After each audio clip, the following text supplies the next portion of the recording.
Buenas noches, profesor Gilbert. Mi nombre es Yamile Durán Cruz y a continuación en este video voy a explicar los dos temas de estudio para la actividad, que es la ley de insolvencia y la competencia desleal en Colombia.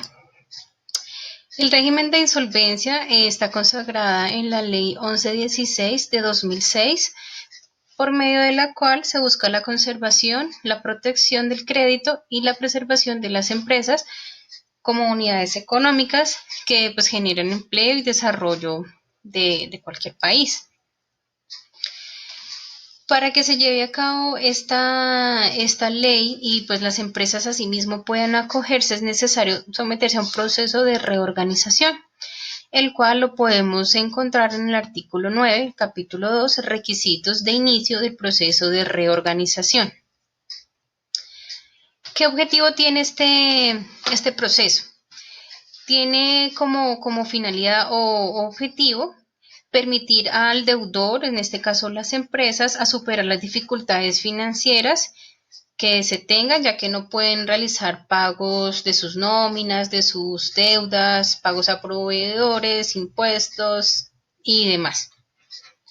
Y pues que obviamente se restablezca y continúe el normal funcionamiento de las operaciones comerciales, operativas de la empresa sin tener que llegar a declararse en bancarrota y pues obviamente liquidar la compañía y afectar a todas las personas que están detrás de ella y pues obviamente sus familias. Estamos hablando pues de los empleados como tal. Entonces, esta ley crea un proceso que las empresas deben llevar a cabo para acogerse a esta ley.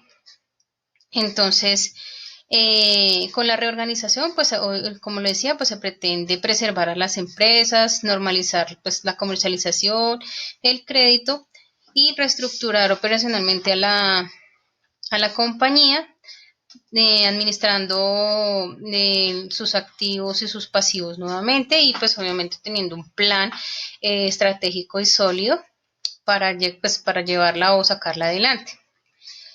Entonces, ¿qué pasa? Pues para acogerse a esta reorganización empresarial, se debe saber que este permite algo muy importante, que es la protección legal.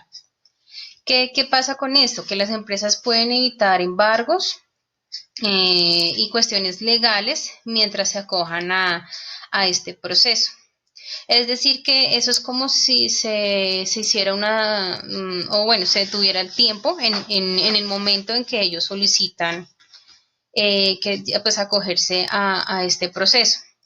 Este proceso se solicita ante la Superintendencia de Sociedades y pueden acogerse diferentes empresas, pueden ser sociedades comerciales, empresas unipersonales, sucursales de sociedades extranjeras, personas naturales comerciantes. Estas se pueden acoger siempre y cuando pues ellas estén debidamente constituidas y cumplan pues cumplan o hayan cumplido con sus obligaciones tributarias. Es importante tener en cuenta que el término para celebrar este proceso es de 4 meses, aunque este se puede prorrogar a 2 meses más. Para llevar a cabo este procedimiento es necesario pues que la empresa cumpla con unos requisitos.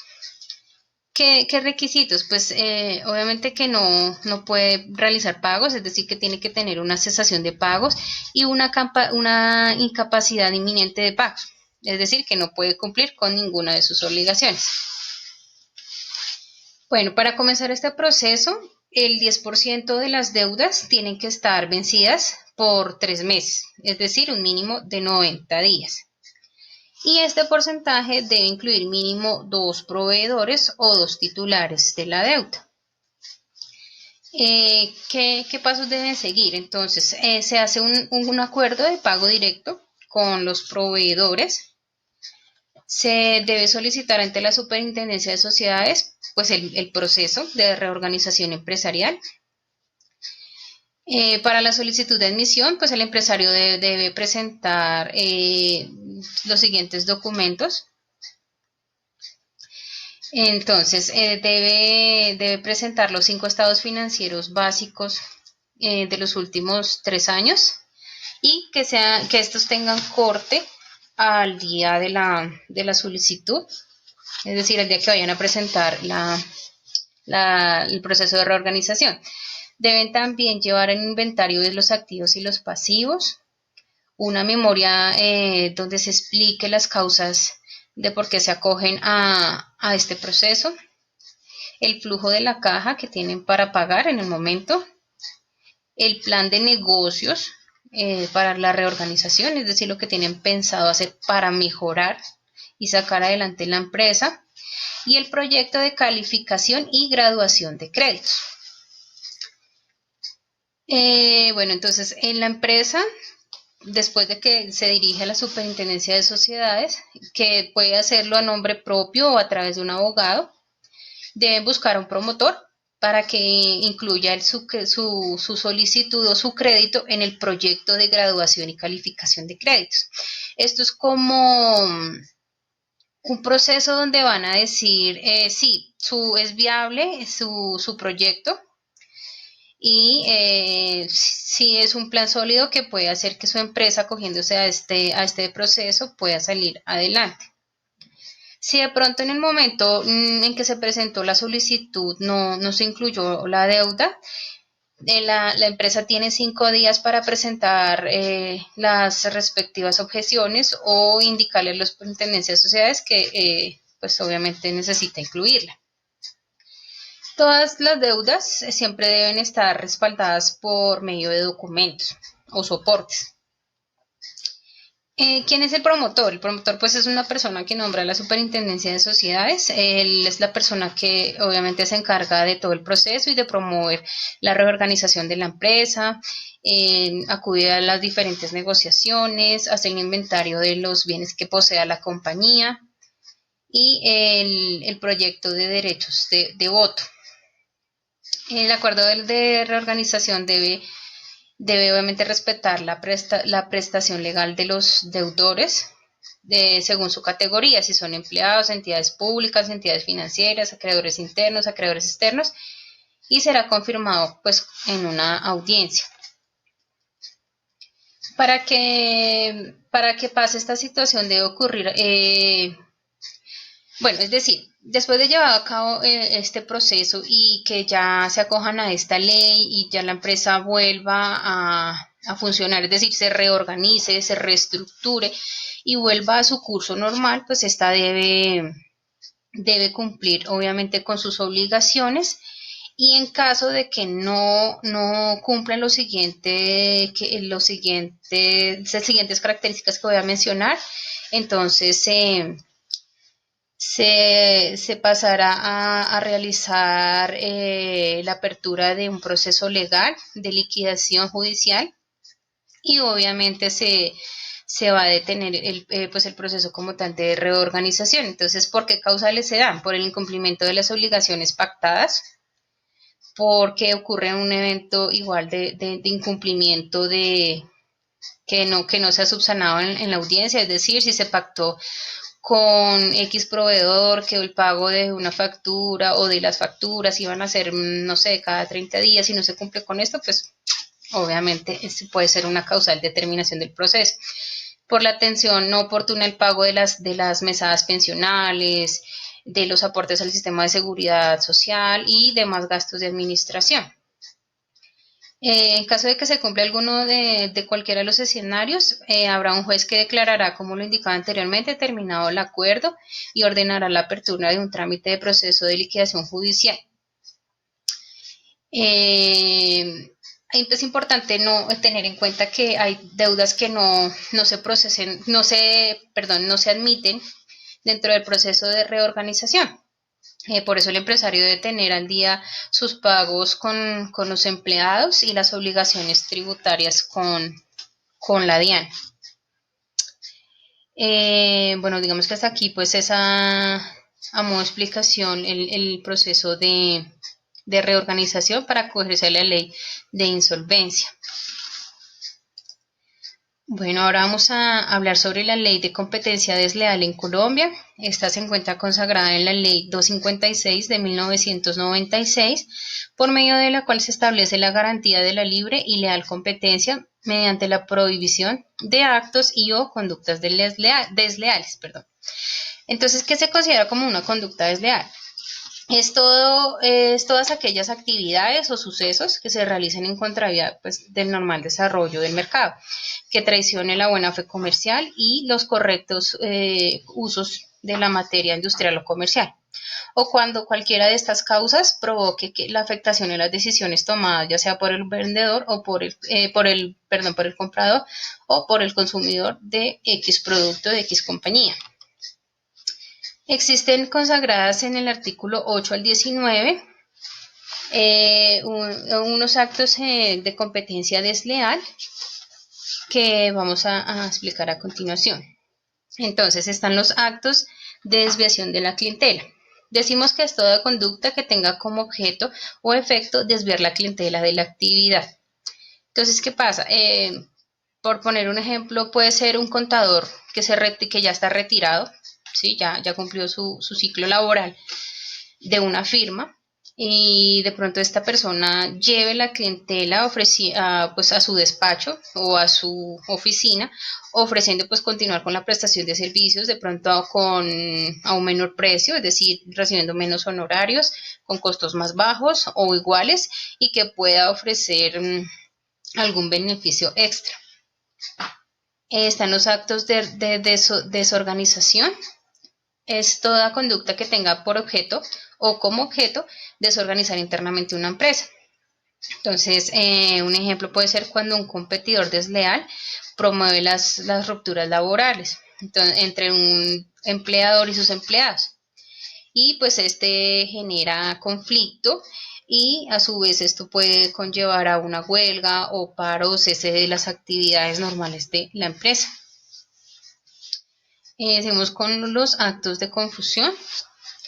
Entonces, en los actos de confusión entendemos que es pues toda conducta que tenga por objeto o como efecto crear confusión. Para hacerlo más claro, un ejemplo es crear un logotipo de una empresa muy semejante, que al ojo del consumidor pueda verse igual a un producto que la competencia elabore o produzca. Actos de engaño. Igual es toda conducta que tenga por objeto o efecto inducir al público a un error sobre la actividad de una empresa. Entonces, por ejemplo, la utilización, difusión o aseveraciones incorrectas o falsas sobre la actividad que lleva a cabo la empresa, sobre sus productos, sobre las características de la empresa o de los mismos productos, o cualquier causal que lleve o conlleve a un error. Entonces, un ejemplo puede ser la comercialización de un producto con determinada cantidad y características, pero que realmente no los contiene. Es decir, yo puedo indicar que en un paquete de papas, pues por poner un ejemplo real, si me dice que vienen 50 gramos, yo puedo fácilmente indicar que no vienen 50, sino vienen 20, vienen 30. Entonces eso puede pues crear obviamente malestar entre los consumidores, y estos sentirse engañados al saber que el producto realmente no tiene el contenido que dice su empaque, y asimismo la publicidad y demás información que han recibido. Actos de descrédito. La utilización, difusión de indicaciones o aseveraciones incorrectas o falsas, o cualquier otro tipo de práctica que tenga por objeto desacreditar las actividades de alguna compañía. Por ejemplo, es hablar mal de la competencia sin fundamento para crear una percepción negativa de los clientes. Por ejemplo, un caso muy concreto, la bebida Ponimalta. Se decía que estaba contaminada por un muerto, por un suceso que pues se dio en las instalaciones, o que se dice se dio dentro de las instalaciones de la compañía que la elabora, afirmando que dentro de uno de los contenedores donde se encuentra o se elabora el producto, había caído un trabajador, y pues que lo que la gente estaba consumiendo era pues a la persona, básicamente. Listo, entonces tenemos también los actos de comparación. Hace referencia a cuando la comparación utiliza indicaciones, aseveraciones incorrectas o falsas, o de pronto llegue a omitir verdades de la comparación pública de la actividad. Un ejemplo es, por decir algo, una empresa que se dedica a la elaboración de jabones, que se enfoca en la suavidad del jabón y que a comparación de otros jabones comunes, pues que no la tienen. Sí, entonces comparan X o Y producto con cosas que, o sea, con otro producto que puede competirle a la misma par. Actos de imitación, entonces los actos de imitación hace referencia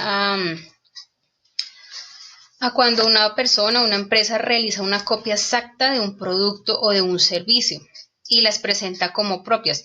Y pues obviamente no le importa si eso genera daño a la competencia, porque lo que decía anteriormente puede crear confusión y llevar a que el consumidor opte por el producto que él está copiando y no por el original. Y muchas veces puede verse dado en beneficios de precio, que también pues obviamente va a provocar que el consumidor se vaya por el que no es original. Explotación de la reputación ajena. Ahí hablamos de que es el aprovechamiento en beneficio propio o ajeno de las ventajas de la reputación de la industria. Por ejemplo, es el uso de los bienes del empresario o de su establecimiento de comercio. Por ejemplo, hay una empresa que copia un signo distintivo, un nombre o alguna expresión, un eslogan, logotipo, que siempre tiene que ver mucho con ya el conocimiento que tiene el consumidor frente a la marca. La violación de secretos, la divulgación o explotación de secretos, pues hace referencia a que muchas empresas, muchas industrias tienen pues obviamente sus fórmulas para la creación o elaboración de sus productos y pues puede pasar que un empleado puede que se retire, haya manejado esa información delicada de la empresa y la comparta por venganza o por algún inconveniente que de pronto haya tenido con la empresa, o también que de pronto se contrate un hacker para que vulnere la seguridad de las compañías, de la información que tengan las compañías. Inducción a la ruptura contractual. En la ruptura de la inducción contractual, entonces ahí puede ser, o hace referencia a la inducción a trabajadores, a proveedores, clientes y demás personas que tengan una relación contractual con la empresa. Entonces, ¿qué pasa? Esto hace que la celebración de contratos, por ejemplo, entre un proveedor y una empresa se termine. Sí, se elimine, se termine y pues obviamente esto va a afectar en ese momento dado la producción o el libre desarrollo de la compañía, y más si es un proveedor que sea clave en la elaboración. Entonces, por ejemplo, es la contratación, hay un ejemplo claro, puede ser la contratación de empleados de la competencia, o sea, traerme la gente que trabaja allá para que trabaje para mí y dejar pues escasa la fuerza de trabajo de la compañía de la que viene. La violación de normas. Bueno, acá hablamos de que un competidor pues puede eludir el pago de impuestos, pagar menos aranceles, incumplimiento de normas, lo que pues nosotros conocemos por debajo de cuerda, puede traer, no sé, importar una mercancía, no nacionalizarla, o sea, no pagar sus respectivos aranceles y pues obviamente venderla a un menor precio. Y por último tenemos los pactos